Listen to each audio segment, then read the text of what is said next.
Hello everyone, ఈ వీడియోలో 23 మే 2024న ఈనాడు news పేపర్లో పడిన ఎడిటోరియల్ సమ్మరీ తెలుసుకుందాం. ఫస్ట్ ఎడిటోరియల్ వచ్చేసి రైసీ మరణంతో రాజకీయ అనిశ్చితి. రీసెంట్గా ఇరాన్ అధ్యక్షుడు ఇబ్రహీం రైసీ హెలికాప్టర్ ప్రమాదంలో చనిపోయారు కదా, దానివల్ల ఇరాన్ దేశంలో ఎటువంటి మార్పులు వస్తాయి, ఇంకా ఇరాన్కి ఇండియాకి మధ్య రిలేషన్ మీద ఏ విధంగా ప్రభావం పడుతుంది అని చెప్పి రాశారు.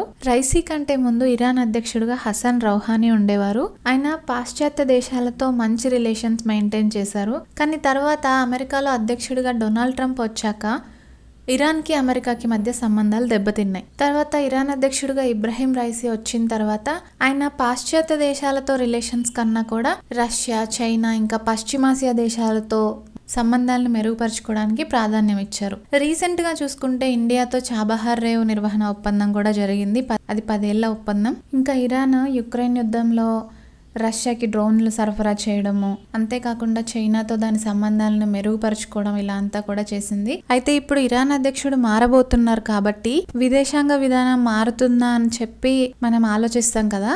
కానీ స్వదేశీ వ్యవహారాల్లో చిన్నపాటు మార్పులు రావచ్చేమో, కానీ ఇరాన్ అధ్యక్షుడు మారిన తర్వాత కూడా విదేశాంగ విధానం అంతగా మారకపోవచ్చు అని రాశారు. ఎందుకు అనంటే 1989 నుండి Iran supreme leader Ali Khamenei, ఇప్పుడు కూడా ఆయన ఇరాన్ సుప్రీం లీడర్గా ఉన్నారు. సుప్రీం లీడర్ అంటే ఏంటంటే ఇరాన్లో అందరికన్నా హైయెస్ట్ సుప్రీం లీడరే, ఆ తర్వాతే ప్రెసిడెంట్. కాబట్టి ఇబ్రహీం రైసీ కూడా ఇప్పటి వరకు ఖమేనీ విధానాలనే అనుసరిస్తూ వస్తున్నారు. ఇప్పుడు కొత్త అధ్యక్షుడు వచ్చిన తర్వాత కూడా సుప్రీం లీడర్ ఖమేనీనే కాబట్టి అదే విధానం కొనసాగొచ్చు అని చెప్పి రాశారు. ఈ ఎడిటోరియల్ ఏఏవి ప్రసాద్ గారు రాశారు. నెక్స్ట్ ఎడిటోరియల్ వచ్చేసి ఆంక్షల గుప్పిట అంతర్జాలం. ఎక్కడైనా అల్లర్లు కానీ హింసాకాండ కానీ జరిగినప్పుడు అక్కడ ఇంటర్నెట్ని నిలిపివేస్తూ ఉంటారు కదా, ఆ టాపిక్ గురించి రాశారు. ప్రస్తుతం అంతర్జాలం అంటే ఇంటర్నెట్, అంతర్జాలం మీద ఎన్నో ఉద్యోగాలు ఆధారపడి ఉన్నాయి కదా. కాబట్టి ఆంక్షల వల్ల అంతర్జాలాన్ని ఆపేసినప్పుడు చాలా మంది మీద ఈ ప్రభావం అనేది పడుతుంది.